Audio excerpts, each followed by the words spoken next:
if you could go back in time and stand in front of Hitler as a baby, you're right in front of his carriage, do you kill him? Do you kill him as a newborn? Because if you say yes, that means you're willing to kill someone who's innocent in the moment that would potentially commit great harm later, which creates a whole new worm of issues in society, because now we can essentially off people for potential danger as opposed to actual danger. Or you say that you wouldn't kill him.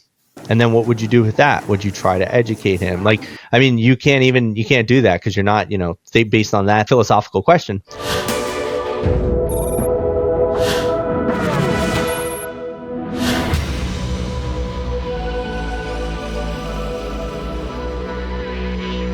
All right, everybody, welcome back to another episode of the 1% Podcast. I'm your host, Vin, and I'm Shane. Today, we're switching it up a little bit. We're doing an episode just us, and what we're going to dive into is, Charlie Kirk has been on everybody's mind. Love him or hate him, there's a lot to be said. And Shane and I are going to have a very interesting conversation today because it's going to be mostly philosophical in nature. Neither of us are going to agree to be right, wrong, or anywhere in between. We're just kind of going to talk a little bit about what our thoughts are, what things have come up for us, how we've started seeing life, the world, and what we're thinking is really coming about from this whole situation. So stay tuned for some interesting insights, some discourse and debating, but come with a very open mind and some curiosity, and let's dive in. All right, so Shane, so let's get into it, man. What did you interpret when what happened to Charlie Kirk happened? Like, how did you respond? How did you react? How did you feel about that? Well, now it's Monday, September 22nd. We had the 5.5 hour celebration of life, that just took place the other day over this weekend. It was absolutely beautiful, completely full stadium of people. The fact that, Erica, Charlie's wife, went up there and said that, she forgives him was just complete believer in obviously Jesus Christ. And for somebody to have that and say that after just a little over a week of somebody, murdering your husband it's revolutionary to where, we are now. And as a man, a believer, and a follower of Christ himself, it's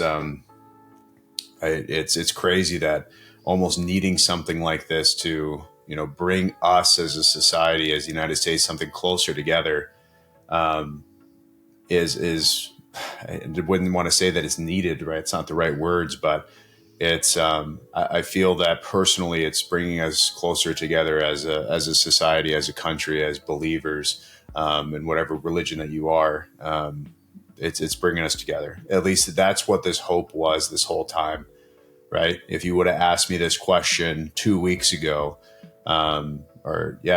almost 2 weeks ago, I would have given you a completely different answer of evil is out there. And, this has completely divided us as a country because of people making fun of him, fun of the assassination, about this being a laughing matter, about completely dividing from left to right.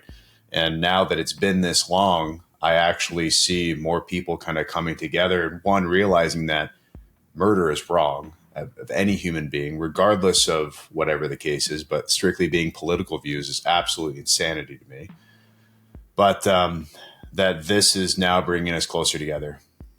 I think personally, and I was saying it public, that President Trump is the best president we've ever had. The fact that he treats this country and society as, is running it like a business. It's coming from also a God-fearing man who doesn't drink, doesn't do drugs, and puts religion first. That's the type of mentality, that's the type of leader that I want running this entire country. There's a lot to be said about this, but I think I now have faith in restoration into this society because of what happened and what's been taking place over these last 2 weeks. It's been pretty interesting too. I didn't want to shoot an episode on this right away because I actually wanted to see a little bit of what goes on in society so there could be a little bit more of a dialogue here. And it's really interesting seeing how the whole world has responded. right? Because it's not just an American thing. There have been marches and demonstrations all across the world for Charlie Kirk's memorial. There have been calls for Christianity. There have been people being more pulled to church, right? I mean, you see this multiple people, pastors, congregations are saying that their numbers multiplied like crazy over the past couple of weeks. Why do you think that is? I mean, a lot of people didn't know who Charlie Kirk was. I mean, I saw that following. He went from, under 2 million followers to 10 million followers in literally a day. I don't know what he's at now in regards to his Instagram following, but this was a man who had his foundation and his principles right. He believed in God first, then family, then his country. I think any man, that's really what we always hope for, right? Is having our priorities straight. And this was a man, even if you didn't know him, you didn't, believe into essentially the same things, you can agree that he had his priorities straight. And I think that's what people are now seeing as they're watching all these videos pop up, is they're understanding who Charlie Kirk really was, and everything that he said preached the exact same thing, right? He was very strongly opinionated, in the Republican side, and he was a very strong debater when it came to that as well. But his principles were always the same, and they never changed. I'm a man of Christ. I believe in him. Then it's my family, and then it's my country. I think that there's a lot of people that resonate with his messages, but I think the reason it's so interesting that it's resonating all over the world is because of the fact that there's been a lot going on in the world, including mass immigrations, including displacement from wars, refugees seeking asylum. And a lot of countries are in a crisis when it comes to their own nationalities, when it comes to your own ability to protect your country. I think there's also this interesting aspect of a lot of people are curious about faith again. I think my interpretation on it is somewhat simple. It's the aspect of why so many people are curious about Christianity now is because the way that Charlie Kirk died was in a way that he was willing to talk about his beliefs so boldly, unapologetically, even knowing that it could potentially lead him to his death. And it's a persecution, not to the same degree as Jesus, right? But it is a persecution nonetheless of somebody who has strong beliefs and strong convictions. And I remember even for myself thinking like, I know a little bit about my faith, but I don't know enough that I can be as confident in it as like Charlie. And I think that there's this aspect of when somebody dies for something that they believe in, you got to get curious. Like, what the hell? What was so powerful that they believed in that they were willing to pay the ultimate price for? And I think that's why we're seeing a massive surge in people's curiosity and desire to get back to Christianity. And to your point, I think that there's also this understanding of like just like there is true goodness in the world, there's also a form of true evil in the world. Because evil wants to snuff out goodness. And when you silence somebody purely for beliefs, that is a form of evil snuffing out what is good, what is possible. And so I think that we're having like a really interesting moment in society right now, because it's not just the US. I think it's all of society as a whole. And I guess that's what really captivates me about this whole situation is that there's a lot of beauty in it, because there's a lot of people that are like, oh, wow, I need to really look at what's important to me. I mean, the fact is, too, is he was young. I think that's what made it really interesting and devastating for a lot of people. Like, he's 30 years old. The guy's not somebody you would expect to die. He's also not like a public political figure or somebody that can make change. He for the better part of it, he's really just an influencer. And people were like, yeah, I need to assassinate an influencer because he's really changing people's minds with his thoughts or with the way he talks. So there's just so much interesting stuff I think that we could actually like look at with this whole thing. But that's what has me so captivated by it. Yeah, I mean, there's a lot of opinions to be made here in regards to, why. I agree he wasn't very high on the political, you know, train here, but I think within the next, 8 to 12 years, could he have been in president? Absolutely. I think he was rising through those ranks, and because people that disbelieved in what he was saying, unfortunately, he paid the ultimate price, which is still absolutely crazy to me. For just hearing somebody else's opinions and you have that strong of a belief. Now, there's comparing him to Jesus is crazy. I didn't compare him. I said he was also persecuted for his There, belief. there was, yeah. So I just want to make that distinction that I think this is the devil's world, and we are natural born sinners, and Jesus, the Son of God, came to this to essentially die for our sins. Is that's already a statement. I believe people are going back to church because what they just witnessed, this assassination with Charlie Kirk, they also want to ask more questions. And the only Right. questions that you can ask through prayer to God, to truly get that. I personally believe, and as I've connected my relationship and my love with God, that there is no other love there isn't out there than you have with God.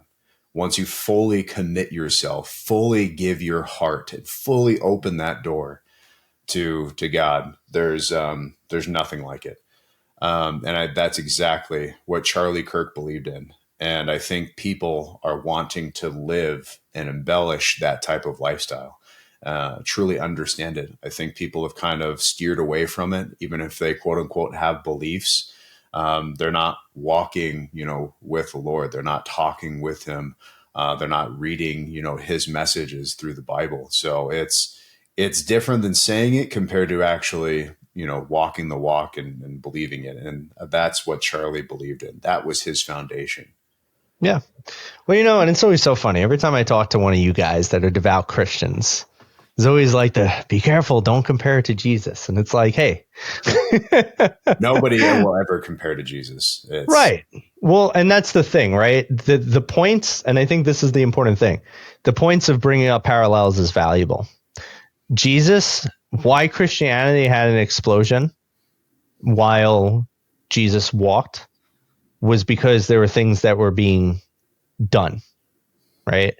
There were miracles. There were people witnessing things. There was testimony. But why Christianity exploded further after he died was because people had that spark of curiosity of like, what the hell was so powerful here that this man, these women, these other men all just died for this thing. And so you can't deny the parallel. Charlie Kirk, I imagine if somebody said, renounce Christianity right now or I'll kill you, I have 100% faith he still would not renounce Christianity because he was so steadfast. And I think that's what's got people spurred and sparked right now is what the hell is so powerful that this man was willing to die for it. And even people that are Christians that have maybe lost touch with their faith are getting back to it because they're just like, wow, I haven't been that, like this man just died for his beliefs. I haven't even been to church in a year. Do you want to know what's killing people's mindset though, and people's belief and their spiritual belief is social media. That's the thing that's killing up here. The mind, body, and soul is social media. It's always some one different opinion or a fake video or images or something around those lines that sway you to possibly think differently. And that's what's truly killing us is social media. It's the mass, production of the left, of the right, of, here's more evidence of Charlie Kirk's, assassination, that there was more people involved, that they're not telling us everything. And regardless if that's true, like the ultimate story is that we have enough proof and we have what was there to essentially convict this person of a crime. If it was bigger than what it really is, that's great. But on the left side, like now they're comparing the Charlie Kirk, like, look what Charlie got right? This massacre that happened over here, they didn't get remembered for over this. It's like they try to do everything possible to compare something from what one person is essentially getting comparatively to witnessing what just happened. And now as a society, we're trying to come together. We're trying to unite. And Mm. that is what's happening more obviously on the right side than it is for the left. But the whole thing is not to just be divided. It's supposed to be united. I think divisiveness takes too many sons, daughters, husbands, wives. It claims too many lives because division is the cause for any and all problems. Division is the cause for ends of marriages, friendships, businesses. Like everything is a problem, right? When it comes to division. What's really, really interesting to me about all of this is some of the more moral conversations that I've had. Where, for instance, somebody was saying to me, it's like, oh, the good, they got the guy that, that killed Charlie Kirk. I hope they kill him. And I'm like, you can't say that. Like, you just can't. You're not allowed to say that, or you shouldn't say that. Not that you're not allowed. You can say whatever you want, but you shouldn't. And I think that there's really interesting things that divisiveness breeds, which is responses like that from people that I didn't expect to say things like that. And, they asked, well, why don't you think he deserves it? And I said, well, I do think so. I mean, like at the end of the day, right? He murdered someone that, people have beloved, that was a good person, morally, ethically. Yet the problems with conversations like that are so polarizing is that they're really more moral and ethical in nature than actually practical or right or wrong. And so what it winds up doing is it opens doors to dangerous conversations of, well, if you think that somebody should die, it means that you put a ranking scale on value of human life. And so now we could say, okay, well, if this person does this, their life is less valuable, therefore we should end them. But why that becomes dangerous is because that's the first step. It's a logical conversation, right? Like, all right, eye for an eye, this guy killed someone, we could put him to death, sure. But it's the first step to starting to justify other things. Because then we could start following another train of logic and be like, well, all homeless people don't provide value to society. And some of them are mentally ill and they harm other people. In fact, they've killed other people. They drain resources. They have an opportunity to harm innocents. Like, why don't we just get rid of all the homeless people? Why don't we just start killing them? And then, obviously that starts having a more charged conversation too, because it's like, well, you can't persecute every homeless person. It's like, yeah, but we're ranking lives and the importance of what would keep someone alive, right? Like what would kill somebody and what wouldn't. And conversations like this, there's no real logical answer for, right? Because it's not a theological, it's a philosophical conversation. And in philosophy, it challenges you to think and go against your bias and your norms. And I think the biggest thing that Charlie was also inspiring in people was their ability to think, was their ability to get philosophical, was their ability to go much deeper than what you see, what you believe, what you know, what you think. And as society, I think that's another part of stomping out divisiveness, is being able to think well, think past things, stop consuming so much, start internalizing a little more. These are the really, really important things that we have to do together as people, as individuals, not only to get along with our fellow man, but to also continue to be stellar at business, life, being phenomenal in our families, steadfast in our faith. Like, we have to get really, really good at questions, thought, and understanding. And I think we lack a lot of that. Yeah, but I think you're taking this question a little bit more methodical than it needs to be, right? Maybe on a faith approach you're answering this, but we've had judicial structure since the beginning of time. Yes, You do something, you deserve consequences for your I don't disagree. actions. So, some states, do they have the death penalty? Yes. Do people fully believe in it? No. I think, he will get his time and his judgment from the judicial system and obviously from God himself, which is the ultimate punishment right there, is where you're going to spend eternity. But I fully believe, and I have to, into the judicial system, that they're going to treat this fairly. They're going to give this man, essentially a fair trial, which there's just no way around it, right? Obviously, the evidence and the confessions and everything are stacking up. But yeah, as far as answering deserving, I don't think anybody can really personally say that. You can give your opinions on the matter, right? But that's between God. But here, while you're not facing with God, you have to face what we have determined is the consequences, right? Which is either life in prison or death. Either of those are fitting compared to the crime that he committed. But that's not for us. That's for the judge and, the prosecutors and everybody else to essentially decide that.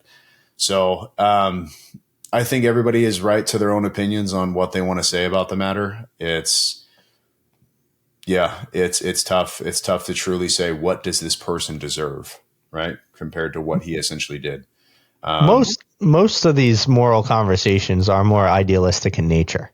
So either way, it's a loss. If you kill someone because you feel that that's just punishment, it's not, because it just proves that murder continues to beget a form of murder. We might say it's controlled and voted upon murder, but it's still murder. You kill someone, you take a life prematurely. It goes back though, like what if we were to address it that, and God forbid, obviously, but putting it to this and putting you into this situation, somebody came in and, murdered your family, right? You weren't there. You found out who it was. What do you do? Right? Being put into that situation, God forbid anybody put into that situation, right? A lot of people's mindset is revenge, I want to an eye for an eye, right? Because especially when you get down to a personal core, you really don't think of, the methodical approach. It's tough. So it's, how are you supposed to answer that in that situation, right? It's very tough to just say, let the judicial the system, handle it. There's a movie, Law Abiding Citizen. I don't know if you've seen that movie, but it's a great movie with a shitty ending. Yeah, it really is. But, it kind of goes to the same thing. Like, what do you do in this situation? Right. Well, and that's the thing, right? That's why I say a lot of this conversation is idealistic in nature, because if, like I said, so you murder somebody and then you say, okay, you're sentenced to death, which is essentially murdering them in an agreed upon legal way, right? But you're murdering them. You're taking a life premature. Absolutely. Against force of will, right? That's murder. And then the other alternative is, okay, you'll spend the rest of your life in prison, which also is just now a drain on resources of our citizens to keep alive somebody for a lifetime that needs housing, food, and, you agree with the death penalty? I don't agree with either of them. I think they both suck. But what's the alternative? Right. No, I didn't say I have an alternative. I said a lot of these conversations are idealistic in nature because the nuance and the complexity of philosophy and society is that there really aren't many correct answers because there's so much nuance and so much circumstance. But I think that's where, as people, we have to come across some sort of a moral, ethical principle type of guideline, right? Because you could bring up all types of questions, right? Where I've asked people this, I said, okay, well, would you go back in time? If you could go back in time and stand in front of Hitler as a baby, not like an adult, like you could stand in front of Hitler before he even grows up. He's a newborn. You're right in front of his carriage. Do you kill him? Do you kill him as a newborn? Because if you say yes, that means you're willing to kill someone who's innocent in the moment that would potentially commit great harm later, which creates a whole new worm of issues in society, because now we can essentially off people for potential danger as opposed to actual danger. Or you say that you wouldn't kill him. And then what would you do with that? Would you try to educate him? You can't do that because you're not, based on that theological question, the philosophical question, you're not allowed to stay in that timeline and educate him and forfeit your life to stay there and stop him from being Hitler, right? So you either kill him or you go back to your time. And what do you do? And that's where the interest in these conversations come in, because I think if more people actually consider these things, you'd have less divisiveness, less problems, less war, less crime. Okay, here's a good one. Here's a great one, actually. One of the ways that I've helped a lot of my clients actually start breaking their porn habits is I told them, the biggest thing that most people struggle with porn is that they dehumanize the people they're watching. Like, you're watching porn, you're not sitting there thinking like, that's somebody's daughter. And one day, at one point in her life, when she was like 3 years old, she had really big dreams of what she was going to do. She probably had a dad or somebody that she loved, or maybe she was so unfortunate she never got to have a dad that she could love. Maybe she never got that opportunity to build a bond, but one day she thought, hey, I'll get married, I'll be loved one day, I'll have a great life, I'll have a beautiful family, I'll have a man that'll love me, and like I'll be a really successful this and that, and now all of a sudden she's a porn star. Like, if you think about that, it ruins porn for you, or it did for a lot of my clients, because I challenge them to just think deeper. Even though you can't always come up with the answers to it, by just creating a new perspective and a new reality through challenging standard thought of like, well, this is how it is, we start opening up possibilities of life, and we start shifting narratives, which can really sway and move people in a very powerful, profound way. And I think as a society, we've lost a lot of our ability to just like go deep into thought. Like, Shane, to your point, I don't have the answers for you, but going into these different thoughts really makes me consider a lot of things about life, the value of it, the value of all life. Like, I taken the value of life to something that's so extreme, that in the sense, not too extreme, but extreme in the sense that I don't even really like killing insects, because I believe that all life is valuable. And so, that's only changed in me over recent years, because I'm like, how do you truly sit there and judge and rate life on a scale? All life has value to it. Like, who am I to decide that there is or is not value? Okay. Well, our opinions are vastly different here, which I think is, appropriate to say. I don't really know where, this is going in regards to, Charlie Kirk's, or, the guy who killed Charlie Kirk, what he deserves. I think, personally, I think you should go deeper and actually find concluding answers. Like, what does this person deserve? Right. And I think in regards to the mental health, it's really tough to determine, is this person crazy? Is he in his own thoughts? Does he deserve death? Does he deserve life in prison? Does he deserve to be in a mental institute, or something else? I think it's good if you actually have concluding answers that you think somebody like that deserving. In regards to the porn addiction, I think that is very well said. And I think it was thinking that way and thinking outside the box is a great way to help people, going through that type of addiction. But I think it's night and day when we're talking for somebody who is in their head, who is a planned out murderer, who thought of this, who designed this, who premeditated this whole thing, is Sure. different than, somebody who has a porn addiction. So I don't know where this is really going. I'm not necessarily disagreeing with what you're saying as far as thinking outside the box, but for something like this severe, I'd want to hear your final conclusions. Well, I've given it thought, in the sense that my final conclusions on this is I don't think that death will ultimately solve anything for anybody. We kill this guy, and then what? Like, really? Like, so what happens from there? Okay, we don't spend the tax paying dollars to keep him alive. But like, what does that actually do? Like, how does that change anything on this planet, except for saying that we like, hey, you more death? I don't want to be strongly opinionated here. Yeah, I that's just okay. want to hear what your thoughts are. Like, That's my thought. Yeah. He doesn't deserve death. What does he deserve, or not deserve? I mean, what are you implying here? So, you know what? Here's actually, let me share a really interesting personal story with the audience. When I first started as a psychotherapist, I was in an inpatient unit, schizophrenics, all these phenomenal, interesting people. And my mentor at the unit, he said to me, are there any people that you really don't want to work with? And I said, yes. I never want to work with someone who's killed anyone. I don't believe that they deserve life. I think that they should be killed. And I would never want to work with someone like that. I don't believe in it. And he said, okay, no problem. I'll see you on Monday. It was a Friday. I come in on Monday, he hands me a case file. He says, here's your first client. Open it up. The guy had murdered someone. In fact, he murdered one of his own family members. And I said, so why'd you give this one to me? He's like, because I think you need to work with him. I said, yeah, but I don't want to work with someone like this. He's like, I don't care what you want to work with. He's like, the fact that you don't want to is why you need to work with this person. I said, okay. Now, obviously, I was pissed at him, but what am I going to do? I'm a new guy. I'm learning, right? So I have all of these judgments in my mind. I'm like, what kind of a horrible person could do this? How could they do this? Blah, blah, blah.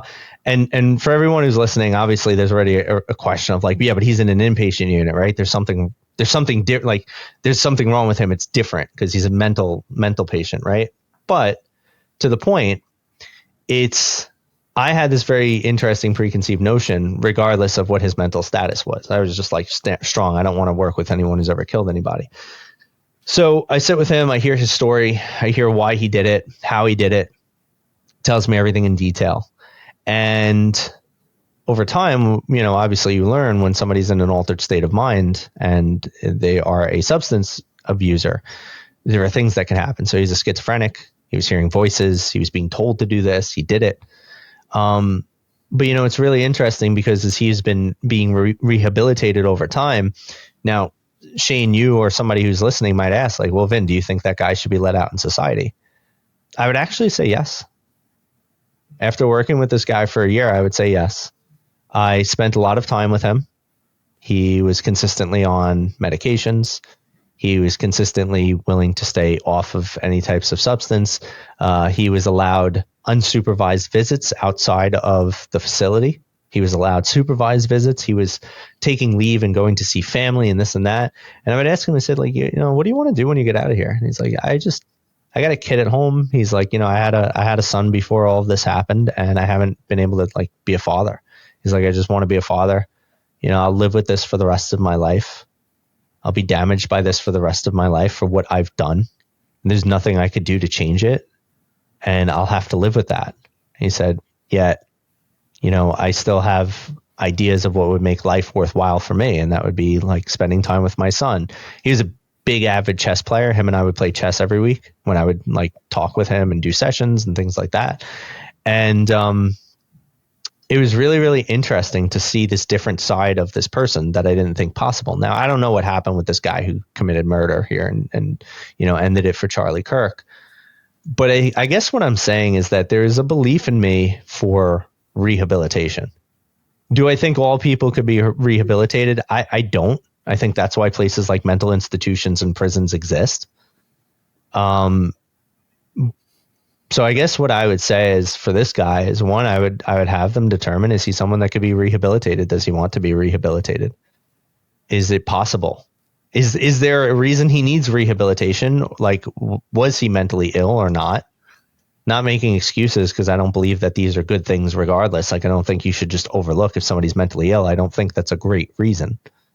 But I guess that's what I would do with this guy is I would say, like, you gotta see if there's possibility for rehabilitation. Is there something there? And, from there, I don't think ending life is a solution to ending life. It just proves that, like, okay, this is the cycle. So, yeah, thank you for that answer. I think rehabilitation is, possibly a solution, but I also believe that, people deserve consequences for the acts that they committed, regardless, if they were in the right state of mind or they're properly medicated or whatever the case may be. So, Do you, Shane, as a practicing devoted Christian, do you believe in demonic possession? I think that's, circumstantial. I don't think that's what happened in this case. Strictly with all the evidence and his state of mind and where he was after and what he wrote on the bullets and things like that. I think it was, a quick act of passion, however you want to describe that passion. But yes, that's a short answer to that. But getting back to that state, I still firmly believe that because of how our society works, you have to pay. You're responsible, just like I am, for the consequences. You have to pay the consequences for your action. If I didn't feed my child, if I beat up my kid, I have to be willing to pay the consequences for my actions. If I did something and I, shoplifted and I stole, then I have to be willing to pay for my actions. This is how we are as a human, as a part of society. That's why we have laws. And other than that, it would just be chaos. So you're a licensed, therapist, and I think that's very well said as far as rehabilitation at a proper place and time. And time has gone past, and he's paid for his actions, whatever that may be. But in this case, no, I think it's way too soon to say something like that. But that's obviously my opinion. I believe that he should pay for what he has done. Sure. I think there's also something to be said too about there are supposed to be consequences. It just doesn't mean that you have to always enjoy them. I'm not saying that you or anybody else would, but I think that's a big part of it too, is that I look at things as like consequences are going to occur. It doesn't necessarily mean that you have to want to see them occur. And I think that when people, for instance, and maybe this is another part of that conversation, is like, the same way we're sitting there and saying, hey, you have people cheering for Charlie Kirk's death, and that was a horrible thing. And like a lot of those people are losing their jobs because it's showing what kind of moral compass they have and so on and so forth. I don't think if we were to cheer on this guy's death, that it would set us different. And we'd say it would, because this guy is a horrible person because he killed somebody that wasn't. But it's that same ideology of like, you can't say to value life and don't celebrate someone's death while still wanting to celebrate someone's death. It's tough. I mean, it's so circumstantial, right? When they electrocuted Ted Bundy after he confessed of killing over 25 plus women, including one of those people being a child who was only 12 years old. And they publicly mentioned that he was going to be executed on this date and this time. And that people celebrated, the family celebrated, the people in those cities celebrated his death, right? It's tough to say, was that justifiable, right? For this man who was doing this killing spree in multiple different states and killing these women and little tiny girls, right? Is it justifiable to cheer this man's death, getting him out of this world, who's clearly demonic, who's clearly satanic, who's clearly evil? Is it justifiable celebrating the death of this person? Tough to answer, right?